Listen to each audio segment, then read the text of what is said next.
റോഷിപാൽ ചേരുന്നു. റോഷിപാൽ, ഈ തെരഞ്ഞെടുപ്പ് സമയത്ത് തന്നെ കോൺഗ്രസ് ഇതെന്തായാലും രാഷ്ട്രീയ ആയുധമാക്കുകയാണ്.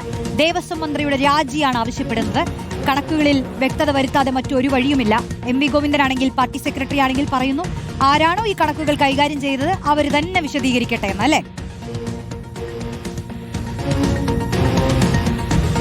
റോഷ്നി, തെരഞ്ഞെടുപ്പ് മുന്നിൽ നിൽക്കുമ്പോൾ ശബരിമലയുമായി ബന്ധപ്പെട്ട രണ്ടാമത്തെ രാഷ്ട്രീയ ആയുധമാണ് UDF ലഭിച്ചിരിക്കുന്നത്. ആദ്യം ശബരിമല സ്വർണ്ണക്കൊള്ള, അത് വ്യാപകമായി സർക്കാരിനെതിരെ പ്രചരിപ്പിക്കുന്നുണ്ട്. നിയമസഭാ സമ്മേളനം കലുഷിതമാക്കിയത് ശബരിമല സ്വർണ്ണക്കൊള്ളയാണ്. 23-ന് സഭാ സമ്മേളനം പുനരാരംഭിക്കുമ്പോൾ അവിടെ മന്ത്രി VN വാസവനെതിരെ വീണ്ടും ഒരു വലിയ പോരാട്ടത്തിന് പ്രതിപക്ഷം തയ്യാറെടുക്കുന്നു. അതിന്റെ ഭാഗമായിട്ടാണ് ഇന്ന് അവകാശ ലംഘനത്തിന് നോട്ടീസ് മുൻ പ്രതിപക്ഷ നേതാവ് രമേശ് ചെന്നിത്തല നൽകിയിരിക്കുന്നത്.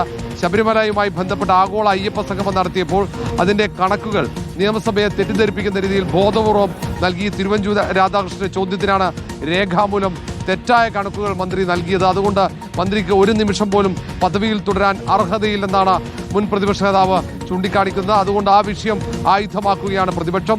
അങ്ങനെ മന്ത്രി VN വാസവനെ മറ്റൊരു വിഷയത്തിൽ കൂടി കൊടുക്കാൻ കഴിഞ്ഞതിന്റെ ആത്മവിശ്വാസത്തിൽ തന്നെയാണ് പ്രതിപക്ഷം 23-ന് നിയമസഭയിലേക്ക് എത്തിച്ചേരുക. റോഷ്നി, റോഷിപാലാണ് വിശദാംശങ്ങൾ നൽകിയത്.